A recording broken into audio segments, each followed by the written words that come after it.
খুব গুরুত্বপূর্ণ হাদিস কিন্তু, একটু খেয়াল করে শোনেন। আমার কাছে হাদিসটা খুবই গুরুত্বপূর্ণ লাগছে। যখন আমি পড়ছি আমার হৃদয়ে লাগছে কথা হাদিসটা। এজন্য আমিও আপনাদেরকে কথাটা শোনাচ্ছি।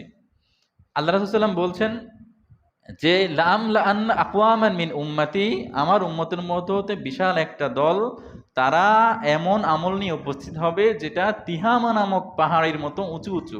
মানে এত আমল, আমলের স্তূপ করলে এত আমল হয়ে যায়, এত আমল তারা করছে। ফায়াজআলুহা আল্লাহু আযজা ওয়া জাল্লা হাবাআম মানসুরা, আল্লাহ রাব্বুল আলামিন তাদের এত এত আমলগুলা সবগুলা দেখে হাবাআম মানসুরা, তিনি ছুঁড়ে ফেলে দিবেন, ধুলাই ধূসরিত করে দিবেন। তিহামা নামক উঁচু পাহাড়ের মতো এত এত আমল নিয়ে আল্লাহর কাছে ওঠা সত্ত্বেও আল্লাহ এগুলোকে ফেলে দিবেন, মানে ঠাস করে ফেলে দিবেন, আল্লাহ রাখবেন না।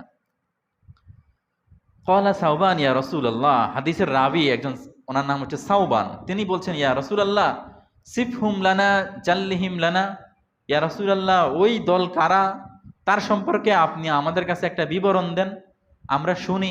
আনলা নাকুনা মিনহুম, যাতে করে আমরা তাদের মতো না হয়ে যাই।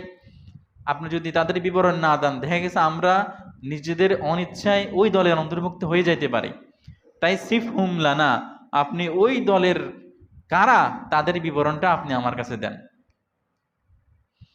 বিশ্বনবী রাসূল সাল্লাল্লাহু আলাইহি সাল্লাম বলছেন, আমা ইন্নাহুম ইখওয়ানুকুম ওয়া মিন জিলদাতিকুম, জেনে রাখো আমার সাহাবীরা, ইন্নাহুম ইখওয়ানুকুম, নিশ্চয়ই তারা হচ্ছে তোমাদের ভাই, তোমাদের মতোই, এরকম আশপাশে তোমরা যারা ভাই ভাই একসাথে থাকো, তারা তোমাদের মতো এরকম ভাই ভাই। ওয়া জিলদাতিকুম, তোমাদের মতোই চামড়ার মানুষ, তোমাদের চামড়া বডি যেমন ঠিক তোমাদের মতোই এইরকম মানুষ। ওয়ায়াখুযুনা মিনাল লাইলি কামা তাখুযুন, তোমরা যেভাবে শেষ রাত্রে উঠিতে তাহাজ্জুদ পড়ো, তোমরা যেভাবে রাত জেগে ইবাদত করো, তারাও এইভাবে রাত জেগে ইবাদত করে, তারাও তাহাজ্জুদ গুজার মানুষ। বুঝতেছেন কথাগুলা? তোমাদের মতোই মানুষ, তোমাদের মতোই চামড়া, তারা যেভাবে তাহাজ্জুদ পড়ে রাত জাগে, তোমরাও ঠিক এইরকম। তাহলে কিন্তু ওয়ালাকিন্নাহুম আকওয়ামুন, কিন্তু তারা হচ্ছে এমন এক সম্প্রদায়, ইদা খলাউ বিমাহারিমিল্লাহ, তারা যখন একাকিত্বের জায়গায় পৌঁছে যায়, এমনি বড় বুজুর্গ, কিন্তু যখন একলা জায়গায় পৌঁছে, একলা জায়গা যেখানে কেউ নাই, ইনতাহাকুহা, তারা ওই একলা জায়গার মধ্যে পাইলে, একলা জায়গা পাইলে